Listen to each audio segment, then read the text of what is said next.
Well, my life has always been, since I can remember, it's been about finding freedom, finding love, and basically finding what I consider to be God. You know, we go through life thinking that we know what God is, and the Lord knows many people tell us what it is, but there was always something inside me that was searching for that. My search really started to be very intense when I was in the Army. When I was stationed in Gaza Strip, which is the worst place you can be in. I had to go for 2 years, so it was an interesting experience. The first part of it was very intense training, getting up very early in the morning, exercising all day long, and learning how to shoot a gun and all that stuff. So even though I always liked to have freedom and to do what I wanted, there was no time. We were so busy in training, and there's no way we could do what we wanted. Every moment of every day, we just had to do what they told us.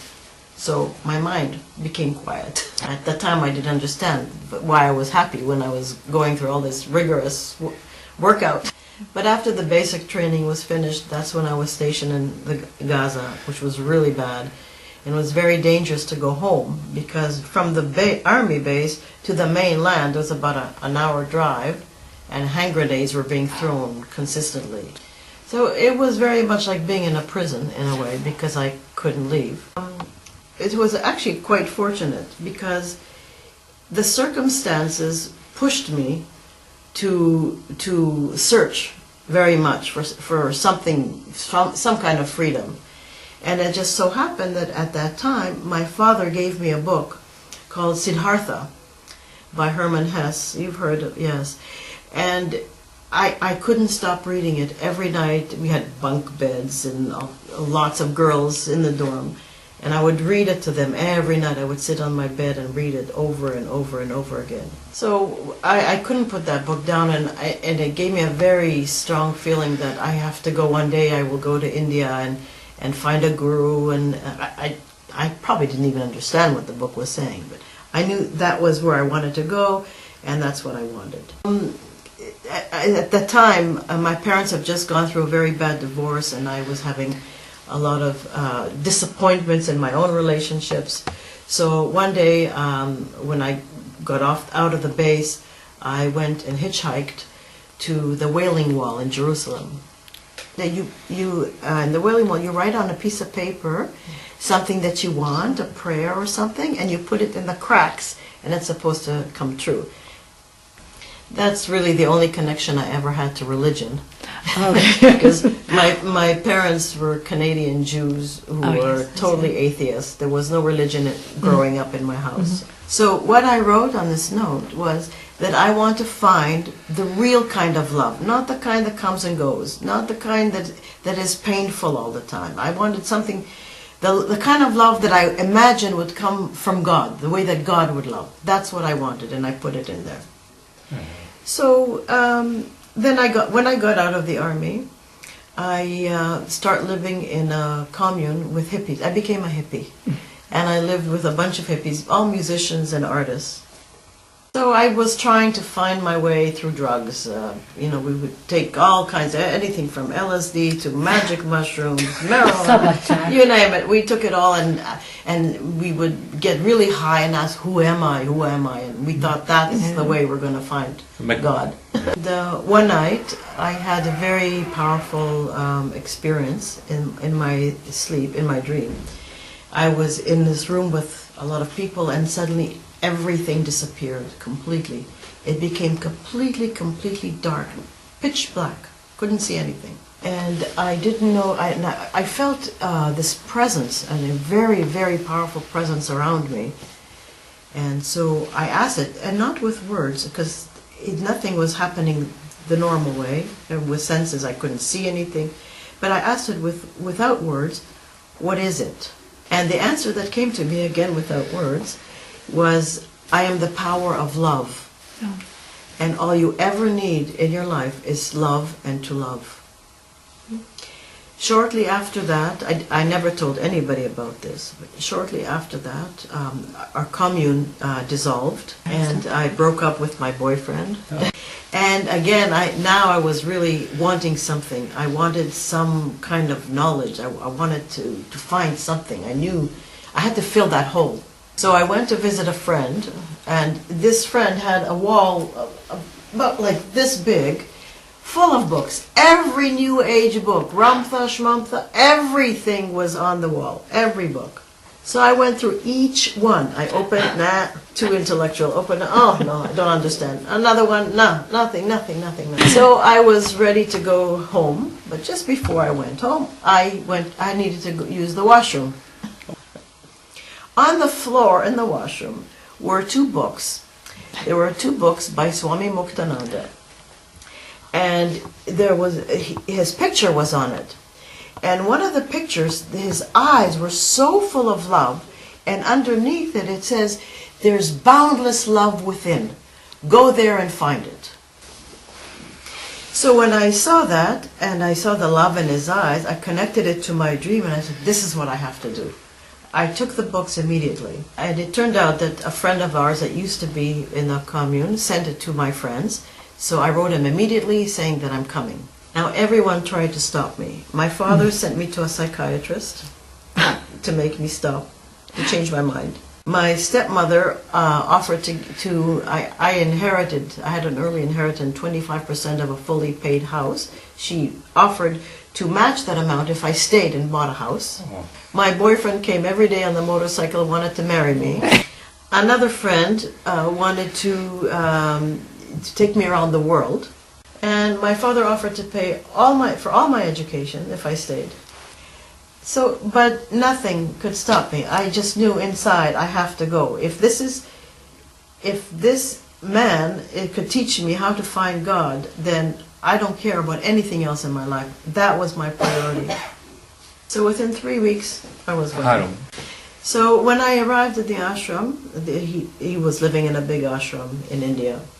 And he was a monk, wore the orange and the dot and the whole thing, sitting on a throne, and everyone was bowing to him. And the person who brought me, who sent the books and then brought me to him, his name was Israel. So the Swami, we called him Baba. He asked, "Where are you from?" And I said, "Israel." And then he said, "Well, who brought you here?" I said, "Israel." He said, "Whenever I ask her, she says Israel." And then I gave him a gift. I embroidered a yarmulke, the Jewish hat, for him. And I gave it to him. And when I gave it to him, he said to me, very serious, very prophetic voice, he said, "One day you will realize that you are Jesus Christ." I thought that was a bit strange. The problem with things like that is that it's not very good for the ego to hear things like that. And that actually was the beginning of the end of the purity of my search. Now it was starting to become a spiritual story of having to reach a lofty goal, as opposed to the love, the intense love that I was feeling inside and the yearning for God. So it turned my yearning more into an ambition. The ashram life was very difficult. We had to get up at 3 in the morning and go to meditate, take a cold shower, a cold bath, with a bucket and a mug on us. But because of my army training, it was okay. A lot of people didn't lie. They left after a few days. Because then you couldn't wear shoes in the ashram. So the washrooms were like maybe 5-minute walk from where we were. So in the dark you had to go and watch out for scorpions and stuff like that. Then after we meditated in the morning, then there was a chant at 5 o'clock for about an hour and a half, a chant in praise of the Guru. And basically all day either working or chanting or meditating, working, chanting, but no social life, nobody talked to anybody, no TV, no radio, no going outside. And the basic teaching was honor yourself, worship yourself, kneel to your own self, because God dwells within you as you, which by itself is not too bad if you know what that you is, but nobody tells you and nobody shows you how to do it. So what is going within? What does that mean? And the other part is that in order to be able to get it, what that is, you had to be with the Guru for many years. You had to worship the Guru. You had to obey everything that the Guru said. You had to serve the Guru. So only when the Guru is pleased with you, then he gives it to you sometime in the future when you earn it. He even said to us, do as I do, do as I say, not as I do. So there are two main problems with that. Number one is that it's partial truth. Teachings with partial truths are very dangerous, because you have one statement that God dwells within you as you, which you can resonate with because it's true. But there's also the other stuff. So if you believe one thing, now you start to believe everything. It's like, when you go to a psychic, she'll tell you 100 things that are wrong and then one thing that is right, and now you believe everything. That was the second problem. Now, my whole path was outside, not inside of myself, like the statement said. It was outside. Somebody outside of myself was going to give it to me sometime in the future. So, A, I'm not going inside. B, I'm focused on a future that doesn't exist. It's only the now. Yeah. But by now my ambition was so strong. So my whole path started to snowball, going on the outside and pushing and pushing, pushing. How hard can I work for him? What else can I do to please him? That's all I can think of, because I knew that if he's happy with me, I'll find God. I gave him all my money. I worked so hard till I got very sick. At some point I went back, stayed for 2 years, and then I went back and forth a few times, and I opened centers for him in Israel and in Canada. And after 10 years he died. And I was very upset because he died and I got, where's my payoff? Yeah. Of course he had a successor after that, but a woman. But there was so much politics. Oh, I see. A lot of politics, a lot of fighting over who gets to be what. And so I started to get very depressed and very sick. I felt that something is off. Then after a total of 16 years being in that teaching, I came to Canada and I found another teacher. Again, I felt this is it. He was a metaphysician, he was a philosopher, he was an artist, he painted, he composed music, and he impressed me tremendously. He had a lot of energy, he was larger than life. He was a very wealthy man, he wore jewelry, and he spoke spontaneously. He can open his mouth and poetry would come out. And he painted beautiful paintings, and he composed beautiful music, and he had a group of singers that he conducted, and they performed all over the world. So I was very impressed. I thought anyone who could speak like that must be for real, because I couldn't. So I started to go to his lectures, and I joined the group, and his lectures were, what I liked about the teaching at first was he didn't talk about a future event, he talked about now. He said things like there's only one event and that is now. He said whatever you're seeking, you already have it now.